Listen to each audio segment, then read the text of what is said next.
Hey everyone, welcome to today's video. So apparently they've changed the projected release window for the raid. I think what happened was I was watching the state of the game on my way to going into, the garden. We do some gardening stuff. I told you guys in the other video. And I was watching that, that short video, and Yannick said that the title update 10 was going to be coming out 16th of this month. And then the raid was going to be available in the beginning of July. I think he said the first week. I can't really remember his statements right now, but I guess I can play it for you so you can hear. 16th, so that's the release date for title update 10. Then 1 week later, on June 23rd, will be the beginning of season 2. After that, in beginning of July, we will make the raid, Operation Iron Horse, available to all level 40 players. So that should give you a bit of time between the release of TU10 and the opening of the raid in order to get ready. And so I took that as, okay, this is the information that the developers had, and I made a video and I presented it. Apparently, in the middle of the state of the game, they went ahead and, kind of revised that to maybe. And so Yannick is saying he might be proven wrong about all of that. So that's basically where we are right now. Expected. I don't think of a release date today. What's the latest on that? No. So it's going to be coming. Soon. We don't have a date to give just yet. In the video, I say something, but it's. I think you say early July. I say early July, but it might be proven to be wrong. So at the moment, we're just saying soon. Okay. Stay tuned. We'll be giving you a date pretty soon. Yep. We'll be in an upcoming stream talking to the folks over at Annecy who worked on it. So there'll be a lot of information coming straight from the horse's mouth, so to speak. So that's, again, for that. And so I guess that's my own fault for not, well, I guess I should apologize for not watching the whole state of the game to getting all the information about it. But in the past state of the games, they held on to this information so much. And I thought if they have the information, they'll probably be announcing it. So I didn't know that they weren't necessarily quite sure.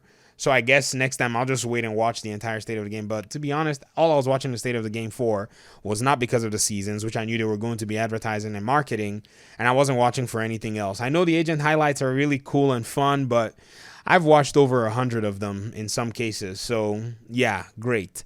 But other things that are coming into play, regarding the seasons and all that stuff. They talked about exotics. They talked about what's going to be available.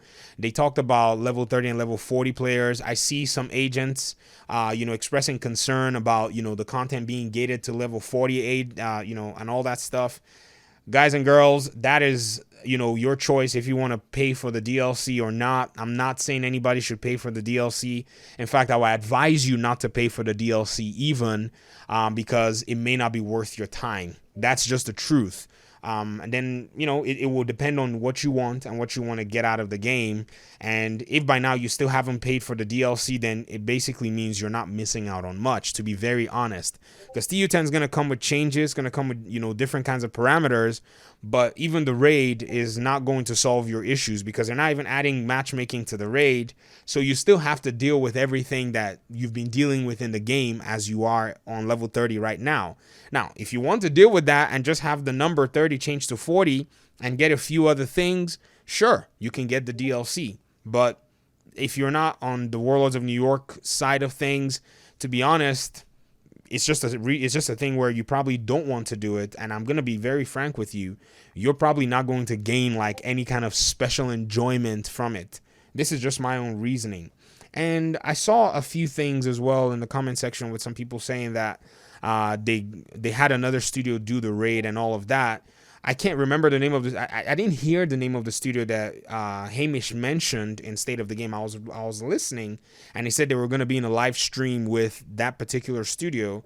And I'm quite confident it's probably one of the sister studios that actually worked on and developed the Division 2.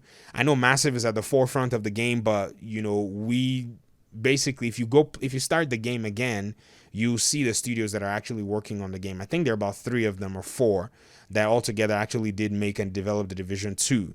That's how they've worked. I know we know Red Storm and all that stuff, but honestly, there are other studios that also do some work on the game, and that might be shocking for a good number of people, but I guess that's how they do their development with Ubisoft studios like that, because maybe Massive might be spearheading projects and these other studios might be there to kind of take over and, finish up or even provide support down the road.